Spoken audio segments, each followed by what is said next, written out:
dari Koalisi Perubahan. Namun PDI Perjuangan sebagai partai dengan kursi terbanyak di Senayan tak kunjung mengambil keputusan. Benarkah PDI Perjuangan? Masih bersama saya Budiman Tanrujo di satu meja di forum. Aceh Hasan Sazili dari Partai Golkar. Strategi Partai Golkar untuk membendung hak angket. Apakah betul tadi seperti Bung Kodari katakan ngotak-atik MD3 juga gitu?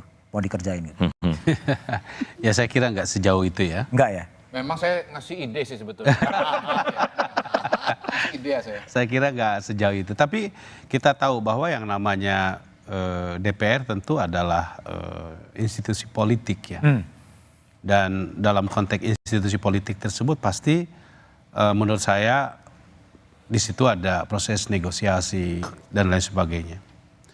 Nah, bagi kami Negosiasi itu menggembosi ya? oh ya saya kira apapun bisa terjadi di dalam konteks politik masa ngembosi? itu kan. Nah, bagi kami sekali lagi bahwa yang namanya angket itu tidak pada tempatnya kita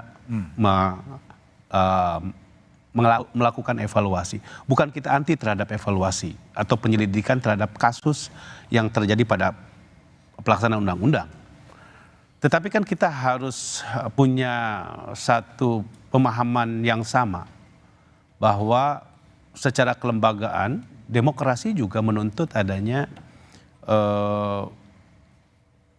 yang namanya penataan juga. Ya. Kita tentu harus meletakkan sesuatu pada tempatnya. Ketika kasus yang terjadi terhadap pemilu, tentu proses pemilunya tersebut harus melalui mekanisme yang telah diatur seperti yang kita diskusikan dari awal tadi begitu. Nah, bahwa kita mau melakukan evaluasi terhadap pemerintah, katakanlah begitu, dari apa yang tadi disampaikan oleh Prof. Ikrar gitu ya, kan kita bisa lakukan. Tadi Pak Ganjar secara jelas menyampaikan, ya setidaknya kalau kita mau evaluasi terhadap penyelenggara pemilu bisa dilakukan oleh Komisi 2. Kalau kita misalnya melihat bahwa di situ tidak terjadi netralitas bagi para penyelenggara negara, kan ada Komisi 2. Ya kan? Kalau misalnya bansos itu dinilai tidak sesuai dengan peruntukannya, kan ada Komisi 8. Jalan ya semuanya? Saya kira ini semua telah diatur di dalam satu tatanan kenegaraan kita. Nah, tinggalkan sekarang ini tentu pertanyaannya apakah kita mau mempercayai aturan-aturan tersebut atau tidak. Aturan-aturan yang kita buat sendiri oleh semua partai politik di dalam institusi yang namanya DPR. Masuk calon wakil presiden usia ya? Soal usia tentu itu kan ada mekanismenya di dalam Mahkamah Konstitusi dan saya kira perdebatan itu saya kira udah selesai. Ya. Dan sekali lagi ya 58% dari suara rakyat itu bukan suara sedikit. Dan kita harus kembalikan bahwa yang namanya suara rakyat itu adalah representasi dari apa yang terjadi pada tanggal 14 Februari itu. Gitu loh. Jadi saya kira kita harus berangkat bahwa demokrasi kalau kita menyepakati bahwa di situ kedaulatan rakyat, ya, pengejawantahannya itu ada pada saat 14 Februari itu. Baik. Sebentar, kemudian Koko dari Taslim dulu. Gimana merespon? Udahlah di raker Komisi 2, ya, Komisi jadi, 8. Kan Pak Ganjar bilang kalau tidak diangket di raker, sekarang kita memilih angket. Kalau memang nggak ada apa-apa, ya itu ya. Kalau Pak Yandri mengatakan nggak ada apa-apa, Pak Aceh nggak mengatakan apa-apa, kita mulai saja dengan angket ini. Tadi Romi udah jelaskan dan ternyata waktu tidak menjadi kendala. Dan anggota DPR itu kan biasa juga rapat sampai malam. Jadi maksud saya kita buat jadi sederhana saja. Ini kan ada permintaan dari sejumlah masyarakat, ada bukti-bukti yang mereka kirim, kita sudah pilih. Ini yang kita mau uji. Ini yang kita mau uji di lembaga perwakilan rakyat. Dan angket ini kan hak konstitusi, produk undang-undang juga di mana bapak-bapak yang menciptakan.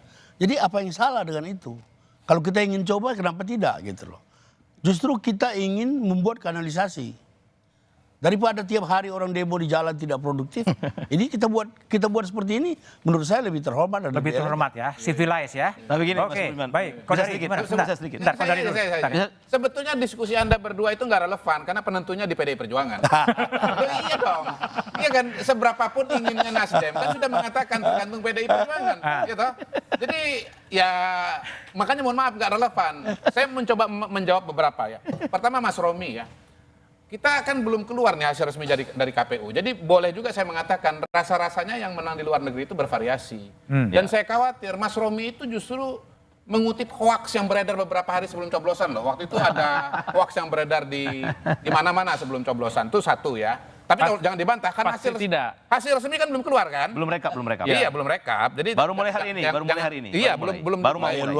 Yang luar negeri ya. Jadi Anda nggak bisa mengatakan saya salah ya. Tidak, saya mengutip dari saksi kami. Belum ada pemenangnya belum, Bang? Ya, karena belum saya juga mengatakan bervariasi. belum dihitung, baru mulai Saya hari ini. mengatakan Oke, bervariasi. silakan Kodari. Oke, yang berikutnya lagi adalah saya mau nambahin dari Kang Aceh kalau nggak salah soal dampak bansos. Tadi mengutip LSI lembaga survei. saya kutip indikator. Yang terima dalam surveinya, dalam exit poll-nya indikator tuh 45% terima Bansos? dana perlindungan sosial. Saya pakai nama resminya, dana perlindungan sosial itu 45%, tidak 52%. Nah, yang milih 02 bagi yang menerima itu 59% dan yang tidak menerima 56%. Jadi terima nggak terima itu semua pilih Bebas. 02 gitu. Nah, saya mau pakai jurus Rocky Gerung. Dia selalu pakai ilustrasi. Saya punya teman, Mas. Habis operasi ya. Ini tenggorokannya itu udah kayak tumor gitu. Dan operasinya 2 kali.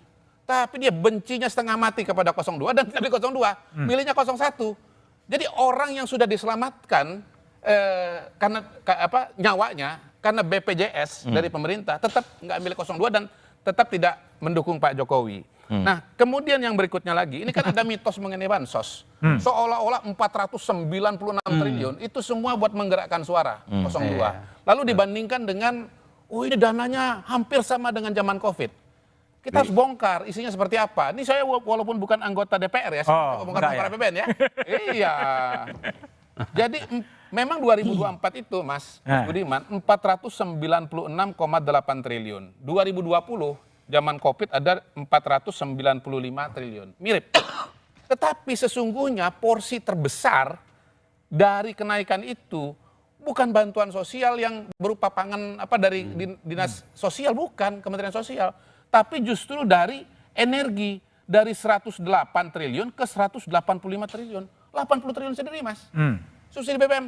Dan semua subsidi ini, mohon maaf Mas Romi, tiap hari dipakai. Kita aja nggak ngerasa. Sepanjang tahun, bansos itu sepanjang tahun. Dana perlindungan sosial itu sepanjang tahun, dalam segala bentuknya kan. Tambahin lagi, subsidi listrik. 2020, 87 triliun, sekarang 96 triliun. Kemudian untuk pendidikan, 2020 18 triliun, sekarang 27 triliun. Lalu Kementerian Sosial, mungkin ini posnya, itu tahun 2020 103, sekarang malah 78 triliun, malah turun bos. 78 malah turun. memang. Kenapa naik? Karena ada Covid kan. Nah, saya bandingkan dengan 2019.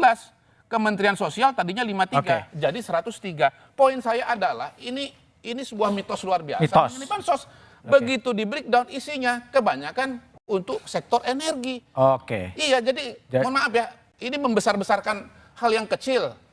Ya, bukan kecil ya maksudnya, membesar-besarkan sesuatu yang kenyataannya tidak seperti itu. Kita nggak boleh lihat angka besar, kita harus lihat detail. Baik, Umam. Jadi kalau lihat sekarang sampai sekarang maju mundur angka